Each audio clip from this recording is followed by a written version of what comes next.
રાજકોટ મહાનગરપાલિકાની જનરલ બોર્ડની બેઠક મળી। બેઠકમાં ભાજપના નગરસેવકોએ પ્રશ્નનો મારો ચલાવ્યો। કોર્પોરેટર નેહલ શુક્લાએ બાંધકામને લઈને પ્રશ્ન પૂછવામાં આવ્યા। 1 વર્ષમાં કેટલા બાંધકામ મંજૂર થયા તે અંગે પ્રશ્ન કરવામાં આવ્યો। ટીઆરપી કાંડ બાદ અધિકારીઓમાં સહી કરતા ફફડાટ વ્યાપ્યો છે। ટીપી શાખામાં અનેક વિસંગતતા હોવાની પણ રજૂઆત કરવામાં આવી।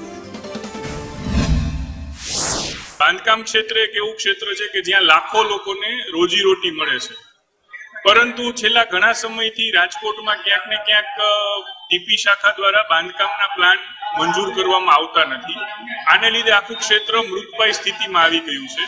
એટલે એને લઈને મેં પ્રશ્ન પૂછ્યા છે કે છેલ્લા 1 વર્ષમાં કુલ કેટલા પ્લાનની મંજૂરી આપવામાં આવી છે, કેટલા પ્લાન ઇન્વર્ટ થયા હતા અને જેમાંથી ઇન્વર્ટ થયેલામાંથી કેટલાને મંજૂર કરવામાં આવ્યા છે અને કેટલાને ના મંજૂર કરવામાં આવ્યા છે, જેને લીધે ક્યાંક તંત્રની ગતિ અટકી ગઈ છે। તો એમાં ઝડપ આવે અને બાંધકામ ક્ષેત્ર જે લાખો રોજગારીઓનું સર્જન કરે છે તે ફરીથી ધમધમતું થાય।